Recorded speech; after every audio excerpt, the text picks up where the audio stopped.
ಓಂ ಘಂ ಗಣಪತಾಯೇ ನಮಃ. ಶ್ರೀ ಗುರು ದೇವ ರುದ್ರಾಯ ನಮಃ. ಎಲ್ರಿಗೂ ನಮಸ್ಕಾರ ಸ್ನೇಹಿತರೆ, ನಾನು ನಿಮ್ಮ ಪ್ರಕಾಶ್. ಸ್ನೇಹಿತರೆ, ನಾಳೆ ಹುಣ್ಣಿಮೆ ಇರೋದ್ರಿಂದ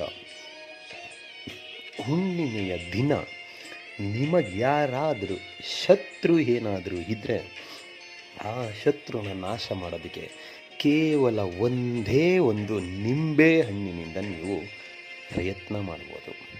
ಅದು ಹೇಗೆ ಏನು ನಾನು ತಿಳಿಸ್ಕೊಡ್ತೀನಿ.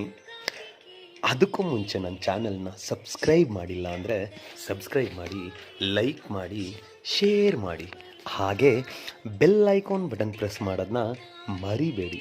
ಏಕೆ ಅಂದರೆ ಮುಂದೆ ನಾನು ಏನು ವೀಡಿಯೋಸ್ ಬಿಡ್ತೀನೋ ಅದೆಲ್ಲಕ್ಕಿಂತ ಮುಂಚೆ ನಿಮಗೆ ಬಂದು ಸೇರುತ್ತೆ. ಸ್ನೇಹಿತರೆ, ಶತ್ರುಗಳು ಯಾರಿಗೆ ತಾನೇ ಇಲ್ಲ. ನಿಮಗೆ ಏನಾದರೂ ಅಕ್ಕಪಕ್ಕದ ಮನೆಯವರಾಗಲಿ, ನಿಮ್ಮ ರಕ್ತ ಸಂಬಂಧದವರಾಗಲಿ, ಅಥವಾ ಆಫೀಸಿನಲ್ಲಿ ಕೆಲಸ ಮಾಡೋರಾಗಲಿ, ಎಲ್ಲಾದರೂ ಸರಿ ಯಾರಾದರೂ ಶತ್ರು ಇದ್ದರೆ ತಲೆ ಕೆಡಿಸ್ಕೊಳ್ಬೇಡಿ. ನಾಳೆ ಹುಣ್ಣಿಮೆ ತುಂಬ ಶಕ್ತಿಶಾಲಿಯಾದಂತಹ ಹುಣ್ಣಿಮೆ ಇದೆ. ಸೊ ಆದ ಕಾರಣ ನೀವು ಒಂದು ನಿಂಬೆಹಣ್ಣಿನ ತಗೊಳ್ಳಿ. ಮೊದಲಿಗೆ ನಾಳೆ ಸ್ನಾನ ಎಲ್ಲ ಮಾಡಿ ಆದ ಮೇಲೆ ದೇವರ ಮನೆಯಲ್ಲಿ ಪೂಜೆಯನ್ನು ಮಾಡಿ, ನಿಮ್ಮ ದೇವರಿಗೆ ಪೂಜೆಯನ್ನು ಮಾಡಿ, ಈ ರೀತಿಯಾಗಿ ನಾನು ಒಂದು ಕೆಲಸ ಮಾಡ್ತಾ ಇದ್ದೀನಿ, ಅದು ಜಯಶೀಲರಾಗಲಿ, ನನಗೆ ಫಲಿತಾಂಶ ಚೆನ್ನಾಗಿ ಸಿಗಲಿ ಅಂದ್ಕೊಳ್ತಾ ಬೇಡ್ಕೊಳ್ತಾ ಕ್ರಿಯೆ ಮಾಡಾದ್ಮೇಲೆ ಒಂದು ನಿಂಬೆಹಣ್ಣನ್ನು ತಗೊಳ್ಳಿ. ಇದನ್ನು ದೇವರ ಕೋಣೆಯಲ್ಲಿ ಮಾಡ್ಬೋದು, ಇಲ್ಲಾಂದರೆ ಹೊರಗಡೆ ಎಲ್ಲಾದರೂ ಮಾಡ್ಬೋದು, ಇಲ್ಲ ಮನೆ ಟೆರೆಸಲ್ಲಿ ಮಾಡ್ಬೋದು, ಇಲ್ಲ ನಿಮ್ಮದೇ ಆದಂಥ ಒಂದು ಏನಾದರೂ ರೂಮ್ ಇದ್ದರೆ ರೂಮ್ ಒಳಗೆ ಮಾಡ್ಬೋದು, ಅಂದರೆ ಕೊಠಡಿ ಒಳಗಡೆ ಮಾಡ್ಬೋದು. ಆದರೆ ಇದನ್ನು ಮಾಡುವಾಗ ಯಾರಿಗೂ ಹೇಳಕ್ಕೆ ಹೋಗಬೇಡಿ. ಏಕೆಂದರೆ ಒಂದು ಕೆಲಸ ಯಾವುದಾದ್ರೂ ಮಾಡೋದಕ್ಕಿಂತ ಮುಂಚೆ ಹೇಳಿದ್ರೆ ಆ ಕೆಲಸ ಆಗಲ್ಲ. ಮತ್ತು ಇನ್ನೊಂದು, ಯಾರೂ ನೋಡಬಾರ್ದು ಈ ಕ್ರಿಯೆ ಮಾಡುವಾಗ. ಆ ನಿಂಬೆಹಣ್ಣನ್ನು ತಗೊಂಡು ನಿಂಬೆಹಣ್ಣಿನ ಮೇಲೆ ಅವರ ಹೆಸರನ್ನು ಬರೆಯಿರಿ. ದಿಕ್ಕು ಬಂದು ನಿಮಗೆ ಪೂರ್ವ ದಿಕ್ಕು. ಪೂರ್ವ ದಿಕ್ಕಿಗೆ ಕುಳಿತುಕೊಂಡು ನಿಂಬೆಹಣ್ಣಿನ ಮೇಲೆ ಅವರ ಹೆಸರನ್ನು ಬರೆಯಿರಿ.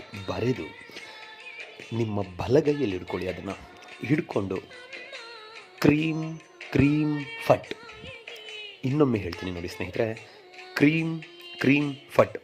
ಈ ರೀತಿಯಾಗಿ ನೀವು 521 ಸಾರಿ ಮಂತ್ರ ಪಠನೆ ಮಾಡಬೇಕು.